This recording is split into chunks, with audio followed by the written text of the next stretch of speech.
of course, we're going to start off with this story about Dispo, the app from David Dobrik.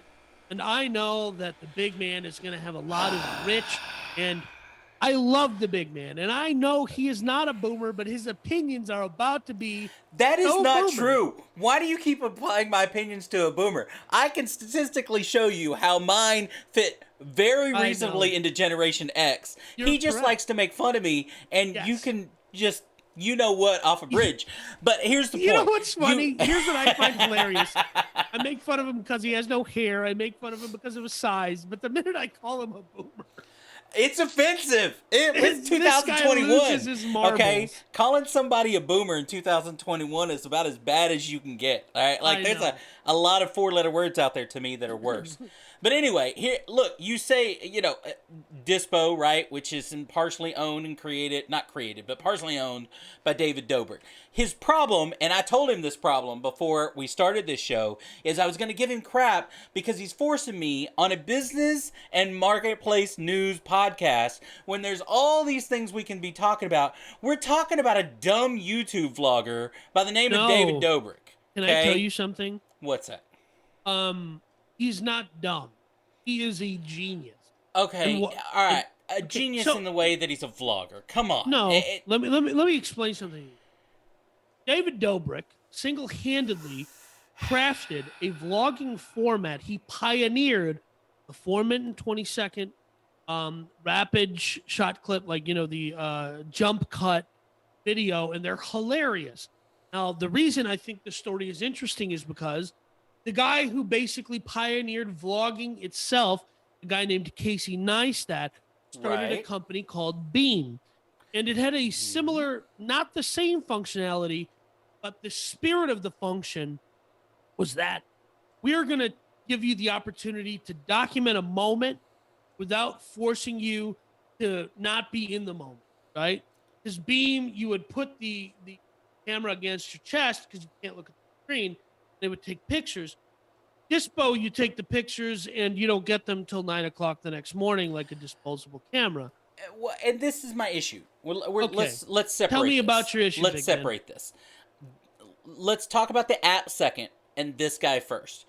Just because you, and I get what you're saying, and I give props to everybody that builds a successful YouTube channel and then turns that into whatever they turned it into. And there's a lot of people out there with that example that have made a lot of money off of YouTube, that have been there a long time and built platforms and all that.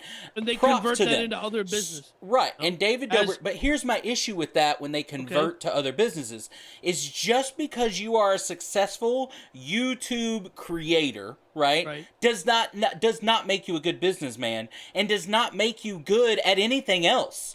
It doesn't. I agree with what you're saying. This is again the Paul brothers and all these different, Philip DeFranco has what I would consider now a failed news network twice over, right? Yeah. But he's still got a huge audience, and again, love Philip DeFranco, right, for what he is, but he's now failed at creating a news network twice. The Paul brothers have failed at a dozen different things, but they're still making money. And now we're talking about David Dobrik and a photo app. Like, this guy knows what the hell he's doing, okay? He is not Polaroid. He's not some guy out there. Why his name is attached to this is 100% has nothing to do with him or what he's created his money from. And again, it has to do with name recognition. And this is why David Dobrik had an extremely successful Instagram page called David's Disposable, where he took pictures with a disposable camera and then uploaded them to Instagram.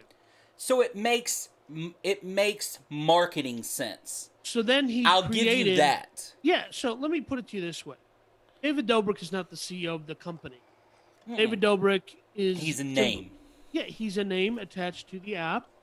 And the reason I thought this was interesting is because he launched this app again the same way Clubhouse did, invitation only. Yep. I think it's Apple only right now. I don't think they're on Android. No, I think it's Android as well, but it's still invitation only, and I think you're going to see, just like we talked about Clubhouse, you're going to see more of this because it just makes sense. You make it exclusive in the beginning, you grow it slowly. It makes sense. It's like the Supreme, in our first episode we talked about the clothing brand Supreme. And it made sense for Supreme because Supreme can still make it work. But other brands knock off the limited edition, and it just doesn't same effect. Right. Now, the reason I thought the story was interesting, and this may not be information the big man has, because it's not going to pop up with the AARP catalogs that he gets to his house. Yeah, whatever. David Dobrik is in the middle of a poop storm because he's attempted. They're trying to cancel him because of some stuff that he did in his videos that are perceived by some to be quote unquote racist. I don't know if I agree with that connotation. And he did some stuff that people are calling SA. I can't use the full phrase. You just kind of have to understand what I'm alluding to. But I think it's interesting that the team and the way he's addressing it is by not addressing it. Right. Well, and look, it's an old school tactic, right? And lawyers love this tactic, right? Don't address it. You don't say anything because it can't be used against you, right? And blah, blah, blah. But look, and I'm even separating that out. Like, okay, I did read about those. Yeah, so here's the thing is I think David Dobrik, and here's David Dobrik's genius. The genius I see in David Dobrik anyway was he's not a particularly funny person. That's fine, right? What David Dobrik did that was necessarily different than other creators on the platform was he played the orchestra. He put together the instruments. He put together the right people, found an old guy, right? He found a guy who's your age. And he's running around with a bunch of 20-something-year-olds, a divorced dad with 2 kids. So what I think is interesting, though, is that is innovative, right? No, he figured out, again, giving him credit for building an audience. Yeah. And doing something that other people pioneered certain, YouTube-esque. And now good for him. A lot of TikTok kids have ripped off that format. There's well, TikTok is an entire ripoff of what was it, Twitch or not Vine. Twitch, but Vine, right? Again, so TikTok is not an original idea, right? No, but it adopted because it was Musical.ly, and then it got bought by TikTok, and then TikTok adopted some of those Vine features to kind of attract a different category. I just don't see, honestly, and we'll get into the app right now, but I don't see how David Dobrik is in any real part of this conversation. Talking about the app being Dispo fits well into our business and marketplace but news. David Dobrik I think this is a great, because here's the thing, and maybe it's just me. I don't like the fact that I shouldn't have to talk about some dumbass YouTuber David Dobrik when it comes to an actual good idea, business idea. To me, the fact that his name is first, if you look up anything about this article, it says David Dobrik launches Dispo instead of Dispo and hope, oh, by the way, right, David Dobrik is an investor in this or whatever. And David Dobrik is I don't know how much, he's not even the biggest part of the business, right? I had to look who this guy was. And again, that's nothing new, right? I had to look up who this guy was. But again, to me, that is... But again, when you're talking about marketing, you're talking about demographics, right? Gen Zers are the people that are using this app already, statistically speaking, right? But let's talk about the app. What is the app? The app is quite simply... And here's the deal. I really like the idea behind this app. Right. Now, part of that, I think this will be big, not just with Gen Zers, but Generation Xers and the bottom of the baby boomers, because Generation Xers grew up in the disposable camera era, right? You know what I mean? And doing it just like this. The idea is nostalgia, right? Yeah. Right, in today's world of cameras and camera phones, I take a picture, I can instantly look at it, I can edit it, right, with TikTok and Instagram and all these things have built-in photo editors and video editors and whatever. The idea of this is a stripped down, you can't edit nothing, you can't, there's no filters, and there's no nothing. See it tomorrow. And then you get it tomorrow with the idea of, and you can create private folders, public folders, group folders, right? You can put them in category, well, hey, everybody that was at the party last night has access to them, but the general public doesn't, right? Or whatever.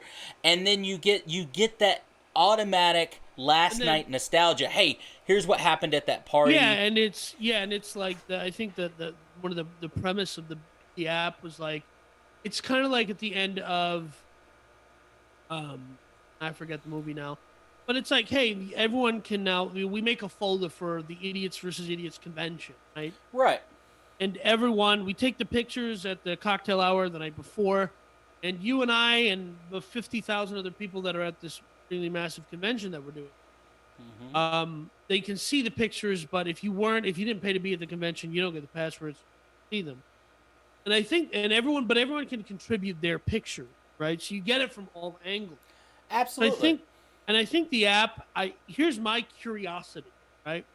Is who saw what David Dobrik was doing with the disposable camera? Because they came out with an app that was originally called Dispo, where it was just a filter. It just made your photos look like they were from a disposable camera. Right. They looked old. My question is, there's a technologist or an entrepreneur out there saw that and said, well, hey, here's all the functions we could add to this thing. If we attach it to David Dobrik, it's going to be way bigger than if we just launch it on our own with our own name. So they went to David Dobrik, who had an app, who had a filter app with a existing user base, and they went to David Dobrik that had a huge audience and said, let's just amp this thing up, because I doubt he was running out there, because they raised, again, I think it was $22 million. Which is just crazy, right? And a $200 million valuation. I'm going to say evaluation. You can kiss my ass. But valuation. Well, here's the point, though. I expect that from you. The point, though, is okay, so you have this is one of those apps that I don't think, now, again, I'm not an app developer, right? I don't write app, design. But I doubt that this is not cutting edge technology. This is existing technology. They didn't go out and create this brand new way of doing it. They're taking something that probably technologically wise has been around for 4 or 5 years and repackaging it, right? And good for them. I'm all for making money that way. By the way, it's a different take. And if you can make it marketable, right, using this guy, again, I'm fine with it. I don't know how it's going to grow, especially with $22 million, because how do you get Instagram, Facebook, whatever? You grow through advertising, you go through adding, products to it or whatever. But if you start adding filters to it, does that take away from what it is? Basic premise. So I wonder if there was a dialogue about, do we slow roll some of these features out, right? So that it creates that, like, oh, there's more value add, because today this thing has 5 or 6 features, and the potential of it growing without breaking the basic use case of it. Exactly. Rough, because, and then how long does that nostalgia last, though? How long do people, because right now it's a cool idea because it's taking you back to something that is difficult to create on your own, right?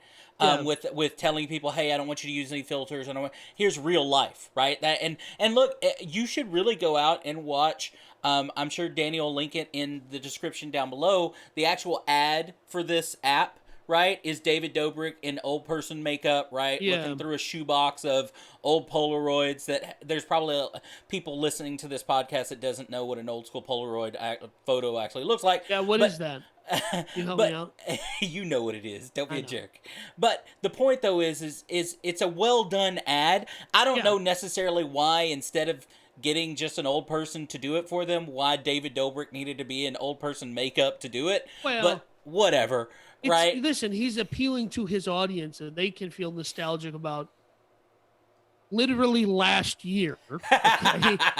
Last night. That's what some of these Polaroids are from last year. I'm like, oh, okay. No, but you see what I'm saying. You know what I mean? The ad was directed by Mark Romanek, who was the director of 1 Hour Photo. So, okay. I think it was a Robin Williams film from way back in the when. Mm-hmm.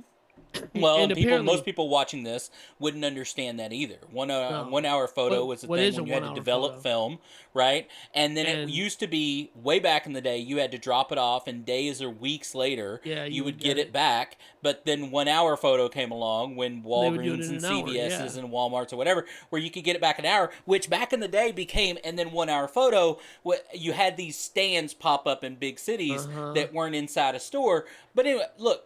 The point is I get the nostalgia. I just don't like the David Dobrik aspect. Listen, I am old enough to remember film roll cameras, and I remember once my parents went somewhere with my uncle and aunt, and my cousins and I used up the entire film roll, just taking goofy pictures, and my old man was livid.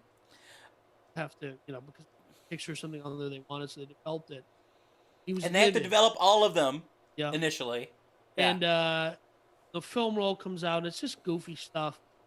But now that we're all adults, my dad's like, I'm really glad that I have these goofy pictures of you cousins. Oh, yeah. Completely staged, but the point is, when I was 9 years old, what did I think was a good... Like, that's still funny, right? Absolutely. Well, and you don't get that on today's electronics, at least for the most part, because right? It's like, that's stupid, I'm going to delete it. But your 9-year-old head, it was just one of those things, like, like we're happy that they exist today. And, like, we're... Look, this is a little off topic, but of course 20-something years ago, I was a Walgreens manager, right? And as a Walgreens manager, of course, at that time, photo, right? And that's still in Walgreens, right? Photo development or whatever. But again, this was back before the digital camera craze and stuff like that. So we developed 35 millimeter cameras, you know what I mean? Film all day, every day. And let me tell you something. You would be surprised at the photos that people bring to a Walgreens to get developed. And in store, because at that point you could send it out or you could in store. And in store was a little bit more expensive, but you would get it quicker, right? Or whatever. And you would be surprised at what gets developed in store when you know you're going to have to come back and look eye to eye with the person that developed your film. There's that episode of Seinfeld where, I don't know, there's some confusion about developing, like George is trying to develop a film roll and thinks the young lady at the film developing store is flirting with him. But it turns out the person that's flirting with him is a man. And that's also fine. But I'm just saying that there was a confusion there. There's a whole episode about it. It's really funny. That's awesome. Yeah. That's awesome. Anyway, so again, I think the app has potential. I don't know how it grows, right? Without ruining what the purpose of it is, right? But and I've made my feelings about David Dobrik very clear. So I hope it takes off. And I've made my feelings about David Dobrik very clear. Yeah, but I also know your feelings don't matter. I know, but I want to make my feelings about something else very clear. Because we over here at Idiots vs. Idiots, we are death peddlers. That is right. We peddle the death of plastic pollution. Not only does Liquid Death murder your thirst, 10% of every can sold goes to end plastic pollution. And frankly, it is the superior water delivery system. Use code IDIOTS10 on liquiddeath.com and you will get a free koozie or 2 koozies with your order.